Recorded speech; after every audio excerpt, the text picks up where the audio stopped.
Today, we're diving into a medical mystery, but this isn't your typical whodunit. The crime scene is microscopic, and the story starts inside a single cell.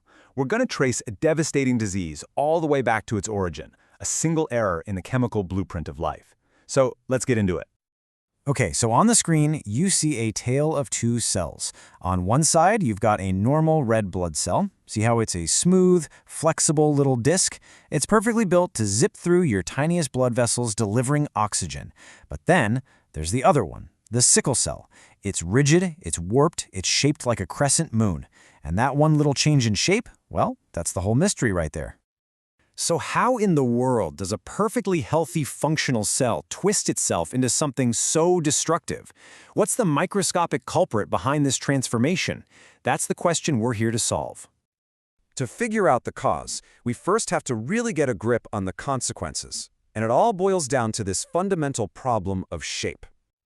Think of a red blood cell as a tiny little bag, and it's stuffed with millions and millions of protein molecules. These aren't just random bits floating around. They are highly specialized molecular machines. And they have one critical mission: grab oxygen in your lungs and carry it to every single part of your body. Their ability to do that job depends completely on their structure. And here's where that bad shape becomes a huge problem in the real world. That sickle shape isn't just a different look. It makes the cell hard and sticky. So instead of flowing smoothly, these rigid cells get stuck. They cause traffic jams in your blood vessels, and that is what leads to the intense pain and serious organ damage of sickle cell disease. Okay, so if the shape of the cell is the problem, we need to look at what's inside it that's gone wrong. And that brings us right to the doorstep of life's molecular machines, proteins. You can think of a protein as a piece of incredibly complex origami. It starts out as just a long string of building blocks, which are called amino acids. But then that string folds and twists into a very specific, very precise three-dimensional shape. That final shape is what lets the protein do its job. If the fold is wrong, the machine is broken. Simple as that. Now, the specific protein we're investigating here is called hemoglobin. This is the superstar inside our red blood cell. It's the molecule that actually grabs onto oxygen and carries it around. And for hemoglobin, its intricate 3D structure isn't just important, it is everything. A protein like hemoglobin doesn't just pop into existence. It builds its shape in levels.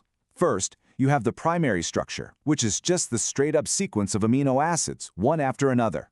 Then, parts of that chain start to fold into local shapes, like little spirals. Then, that whole thing folds up into a bigger 3D structure. And finally, a few of those folded chains come together to form the finished product. It's a total masterpiece of molecular engineering.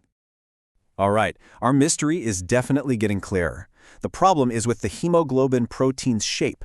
So now we've got to zoom in and find the exact weak spot in its design. And you are going to be shocked by how small it is.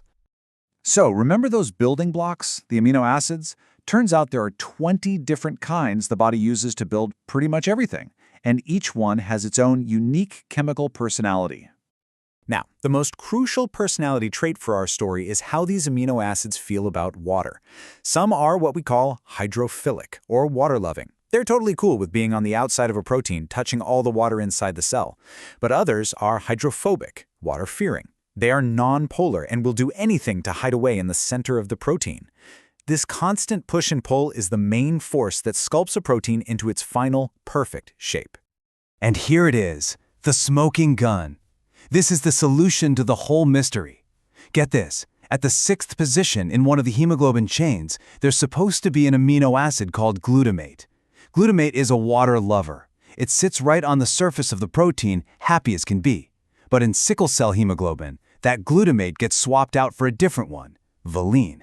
And valine is a water-fearer. It hates being exposed to water. And that creates this unstable, chemically sticky patch right on the protein's surface. So this one single, tiny swap sets off an absolutely catastrophic domino effect. It's a chain reaction that ripples out from that one molecule to wreck the entire cell. Because that sticky, water-fearing valine is stuck on the outside, it's incredibly unstable. So to solve this problem, the hemoglobin molecules do the only thing they can. They stick to each other.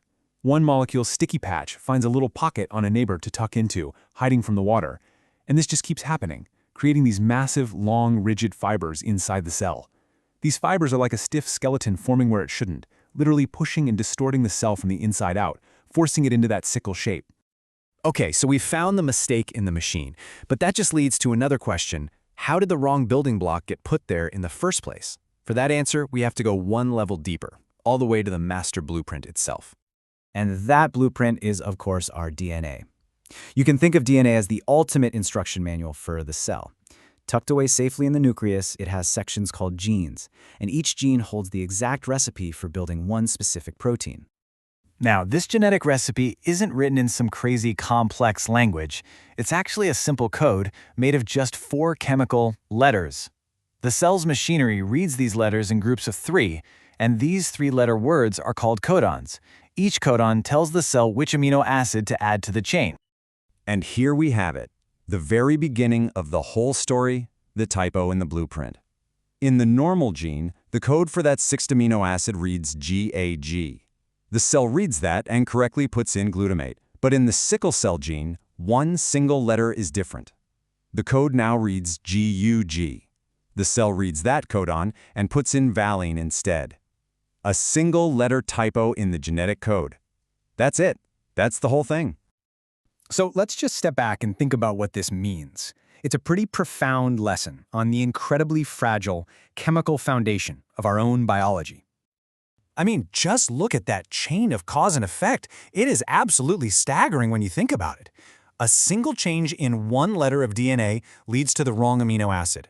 That one amino acid creates a sticky protein. Those sticky proteins clump into fibers that deform an entire cell. And those deformed cells cause a painful, life-altering disease. A total cascade of consequences, all from one tiny error. You know, a quote from one of our sources really captures the essence of this perfectly. Our vibrant, complicated lives are built on top of the precise arrangement of simple, lifeless chemicals. And when that arrangement is just a tiny bit off, the results can be enormous. It really shows you how critical the basics of biochemistry are for our health. And that brings us to a huge final question. We now know that our health, our very lives, are written in a genetic code of 3 billion letters. We've learned how to read that code to find the typos that cause diseases like this one. So the question for our future is, as we develop the technology to edit that code, should we? And that's a question that takes us from the fundamentals of a single molecule right to the forefront of medicine and ethics. Thanks for tuning in.